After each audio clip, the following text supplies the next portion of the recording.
shiga tarko na so ya tsira da sharrin shi, to ayi mashi barka yana da sauran kallo.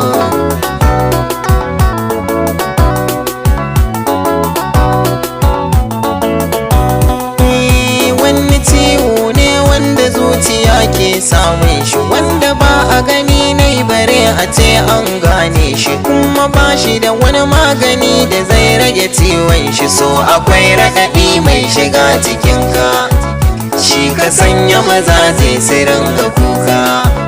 Na riga na gane shi tun a sanda ya karya ni, tunda har ya sa man dafi a zuciya mun rauni. To tsaya ku ji wani rikicin da so ya sanya ne, tausaya mini za ku yi tun a farko, ya hana ni fita in bido na koko.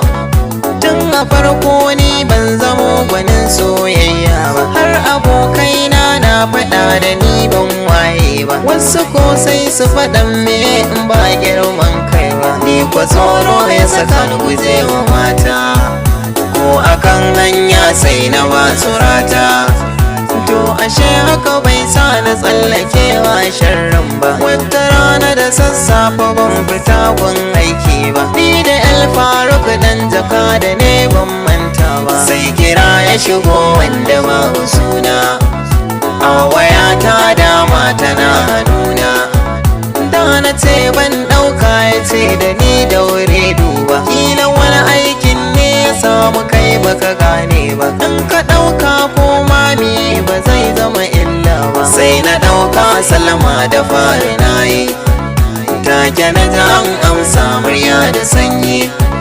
Sai ta ce yan ranar tudun wada in gaida ka, ka faɗa waƙar nan da kai wa Mira a baitinka. Ka faɗa za ta zamo kamar madubi ne gunka, gaskiya baitin nan ya mini daɗi, shi ya sa in naji in ta yin zuhudi. Sai ta ce suna na Mira ni ce yar auta, kuma mahaifina shi ya ce ka zo zai ma kyauta. Tunda kai waka wadda har nake jin shauƙinta, baba na Saudiya idan ya dawo, tunda ga lambar wayar ka zan kirawo. Sai na yarda da ita dan bata yi batun soyayya, nan faɗa wa jakada ya ce da ni lamari babba, kila kuwa hanyar arzikin ka ce yau karraba. Allah sa abban nasu din ya dawo, da gyaɗa ta yau ba ni ci da bawo.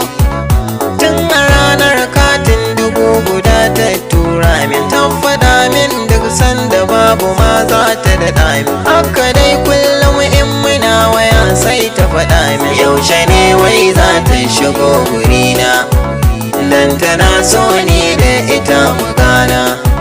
Ran da muka zauna ni da Mira bana mantawa, ta faɗa min wasu sarrakanta har na yi kokawa. Taimako ta nema gare ni sai na yi amsawa, wai biyo soyayya irin ta ƙarya, ga dalilan za ku ji daga baya. Saurayinta ya cuce ta, so take ta yi hucewa, in ya gamu da ita kun ga dole ne ya yi rudewa. Haka dai ta faɗa man ni kuma sai na yi kamawa, to ashe tarko ne ta mun na fado, ba a kamun fara sai an yi sando. Kwan a tashi soyayya ta wasa dai ta zama gaske, santa ya shiga raina a zuci har yayi min sarki. Ita ce in na tuna nake wa kuka nan take, yau fa ni naga aiki irin na mata, ta yi karya gona ta min nisata. Sai da ta gana fada take gaya mini aikinta, duk abin da ta ce min karya take yi burinta, so take ta gana haukace kawai dai sharrinta. Gashi yau kuma aikinta kun ga ya ci, ba ni bambancewa zaki da daci.